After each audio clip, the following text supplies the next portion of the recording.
அடுத்த ப்ரோமோ என்னன்னு பார்க்கலாம். இப்ப பார்த்தீங்கன்னா, நம்ப மகாநதி சீரியல்ல விஜய்க்கு வந்து காவேரி வந்து பொண்ணு பார்க்குறாங்க. ஆல்ரெடி நீங்க எபிசோட்ல பார்த்துருப்பீங்க. இது வந்து தாத்தா மூலமா பார்த்தீங்கன்னா, நம்ம விஜய்க்கு தெரிய வருது. விஜய் என்ன ஃபீல் பண்றாருன்னா, உலகத்துல எந்த பொண்டாட்டினா புருஷனுக்கு வந்து பொண்ணு பார்ப்பாங்களா? ஏன்னா காவேரி இப்படிலாம் இருக்காளோ? அப்படின்னு சொல்லி ரொம்பவே கோவப்பட்டுட்டு இருக்காரு. இருந்தாலும் பார்த்தீங்கன்னா, தாத்தா சமாதானப்படுத்துறாரு. இந்த மாரி இப்பதான் உன்ன பத்தி அவ யோசிக்க ஆரம்பிச்சிருக்கா விஜய். எல்லாமே போக போக சரியாயிடும் அப்படின்னு சொல்லிட்டு, தாத்தா ஒரு பக்கம் வந்து சமாதானப்படுத்துறாங்க. விஜய் பார்த்தீங்கன்னா கோவமா பேசுறாரு. இருந்தாலும் காவேரிக்கு தான் எதுவுமே ஞாபகம் இல்ல இல்லையா? பழைய காவேரியா இருந்தா இந்த மாரி விட்டு குடுக்க மாட்டா அப்படின்ற மாரி விஜய் அதையும் வந்து புரிஞ்சுக்கிண்டு, நைட்டெல்லாம் பார்த்தீங்கன்னா காவேரி புதுசா என்ன பிரச்சனை பண்ண போறாளோ தெரியலையே அப்படின்னு சொல்லி யோசிச்சுட்டு இருக்காரு. அதுக்கப்புறம் பார்த்தீங்கன்னா அம்மு வந்து தூங்கிட்டு இருக்காங்க. மறுநாள் ஸ்கூலுக்கும் பார்த்தீங்கன்னா அம்முவ வந்து சீக்கிரமா கூட்டு போய் நம்ம விஜய் வந்து விடுறாரு.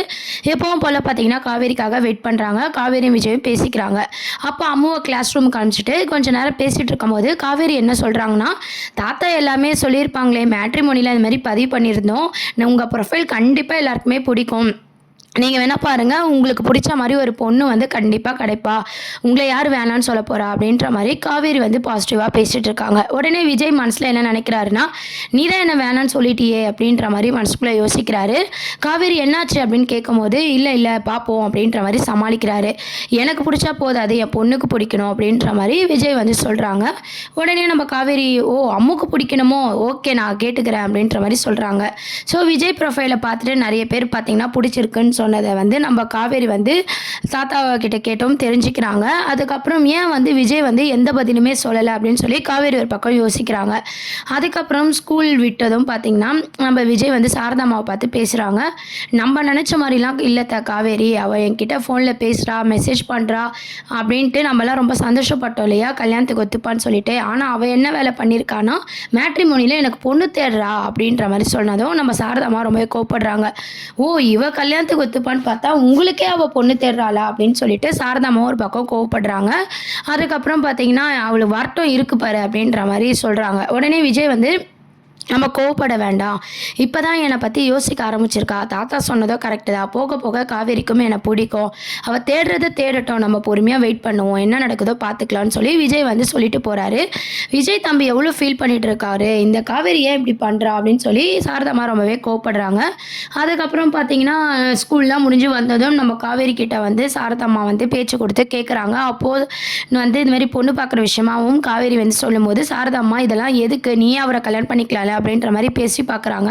காவேரி அதை பற்றி யோசிக்கிறாங்க. இருந்தாலும் பார்த்தீங்கன்னா ஏற்கனவே கல்யாணம் ஆயிடுச்சுல அப்படின்ற மாதிரியும் யோசிக்கிறாங்க. என்ன ஆக போகுதுன்னு சொல்லி வெயிட் பண்ணி பார்க்க வேண்டியது இருக்குது. இதுக்கு நடுவில் பார்த்தீங்கன்னா அம்முக்கும் வந்து பொண்ணை பிடிக்கணும் அப்படின்ட்டு விஜய் பதிவு பண்ணியிருக்காரு. அந்த விஷயத்தையும் பார்த்தீங்கன்னா காவேரி யோசிக்கிறாங்க. ஸ்கூல் ரிலேட்டிவான அப்டேட்ஸ் நான் ஆல்ரெடி சொன்ன மாதிரி தான் காம்படிஷன்லாம் வந்து ஸ்கூலில் வந்து நடக்குது. பேரண்ட்ஸ் 2 பேருமே வந்து அதில் கலந்துக்கணும் அப்படின்ற மாதிரி அனௌன்ஸ் பண்ணுறாங்க. நம்ம விஜய் வந்து அம்முக்காக கலந்துக்கினாலும் அம்மோட அம்மா இல்லை அப்படின்னு சொல்லிட்டு ரொம்பவே அம்மு ஃபீல் பண்ணிட்டு இருக்காங்க. நம்ம அம்முக்காக காவேரியும் பார்த்தீங்கன்னா அம்மாவா வந்து கலந்துக்கிறாங்க. விஜய் சாரதா எல்லாருக்குமே பார்த்தீங்கன்னா ரொம்பவே சந்தோஷமா இருக்குது. இப்போ நம்ம காவேரியும் விஜயும் பார்த்தீங்கன்னா அம்முவோட பேரண்ட்ஸாக கலந்துக்கிட்டு அந்த காம்படிஷனில் வின் பண்ணுறாங்க. அம்மு வந்து எல்லாத்துலேயுமே வின் பண்ணுறாங்க. இது எதுக்கு அப்படின்னு பார்த்தீங்கன்னா நம்ம அம்முக்கும் நம்ம காவேரிக்கும் பாண்டிங் வந்து அதிகப்படுத்தணும் அப்படின்றதுக்காக மட்டும்தான் பார்த்தீங்கன்னா ஸ்கூல் காம்படிஷன் எக்ஸாமில் எல்லாத்துலேயுமே பார்த்தீங்கன்னா நம்ம அம்மு மேலே காவேரி ஸ்பெஷலாக கேர் எடுத்து பார்த்துக்கிற மாதிரியான சூழ்நிலை அப்படின்றது வந்து எபிசோடை வந்து மேக் பண்ணியிருக்காங்க. அதுக்கப்புறம் வந்து அம்மு இல்லாமல் நம்மளால் இருக்க முடியாது, அம்முவை எவ்வளோ மிஸ் பண்ணுறோம் அப்படின்ற மாதிரி காவேரி யோசிக்கணுன்றதுக்காக அவங்களோட 2 பேரோட பாண்டிங்கை வந்து அதிகமாக வந்து எபிசோட் வந்து கொண்டு வராங்க. அப்போ தான் பார்த்தீங்கன்னா காவேரி கல்யாணத்துக்கு ஒத்துப்பாங்க இல்லையா அம்முக்காக அப்படின்ற மாதிரி டைரக்டர் சார் மூவ் பண்ணிட்டுருக்காரு. இன்னொரு சைடு வந்து பொண்ணு பார்க்குற சீன் ஒரு பக்கம் இருந்தாலும் ஸ்கூல் ஷூட்டிங்ஸ் ஒரு பக்கம் இருந்தாலும் பார்த்தீங்கன்னா நம்ம விஜய் வந்து பழசெல்லாம் காவேரிக்கு ஞாபகம் வரலையேன்னு சொல்லிட்டு மனசுக்குள்ளேயே ஒரு ஃபீலிங் அவருக்கு இருக்க தான் செய்யுது. காவேரி எப்போ புரிஞ்சுப்பாங்க, எப்போ நம்ம விஜய் வந்து கல்யாணம் பண்ணிக்க ஒத்துப்பாங்க அப்படின்றதுல வெயிட் பண்ணி பார்ப்போம். இந்த மாதிரி நிறைய அப்டேட்ஸ்க்கு சேனலை சப்ஸ்கிரைப் பண்ணுங்கள். தேங்க்யூ.